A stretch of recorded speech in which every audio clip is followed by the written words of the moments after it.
silly Thanksgiving play. At Red Oak Elementary, Miss Carter's class was buzzing with excitement. "Kids," she said, clapping her hands, "this year we're making our very own Thanksgiving play. You'll write the lines, design the costumes, and of course, be the stars." The kids cheered so loudly the janitor dropped his broom in the hallway. "Okay," said Max, the class clown. "We need a turkey, but not just any turkey, a superhero turkey named Turbo Tom. He saves the mashed potatoes from rolling off the table." The class burst into giggles.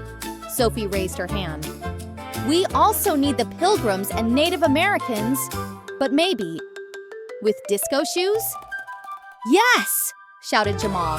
"They can dance the turkey trot." Miss Carter pinched the bridge of her nose, but she was smiling. "All right, let's write that down." The kids divided into groups, each making funny prompts for what their outfits should look like. Max's group wrote, "A turkey with a cape, sunglasses, and sneakers that light up." Sophie's group wrote, "Pilgrims wearing rainbow hats and sparkly boots." Jamal's group wrote, "A giant mashed potato costume with arms sticking out." Miss Carter read the notes and laughed so hard she snorted. The next day, the art room looked like a tornado had hit a craft store. Glitter covered the floor like snow, feathers stuck to the teacher's shoes, and the giant mashed potato costume kept tipping over whenever Jamal tried to stand up. "Help!" he cried. "I'm a potato pancake!" The class roared with laughter. The kids gathered in the gym to rehearse. Turbo Tom flapped his feathered cape. The disco pilgrims marched in step, and the mashed potato waddled across the stage. Everything was going smoothly until Mia, dressed as a giant pumpkin pie, tripped on the microphone cord and face-planted into a pile of paper turkeys. "Pumpkin pie down!" Max shouted. Everyone laughed so hard rehearsal had to be paused.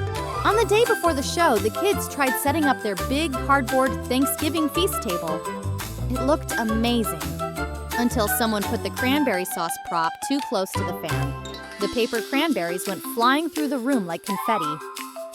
"It's a cranberry storm!" Jamal yelled, twirling around in the middle of it. By the end, everyone was covered in red paper dots, and Miss Carter just shook her head, chuckling. Finally, the big night came.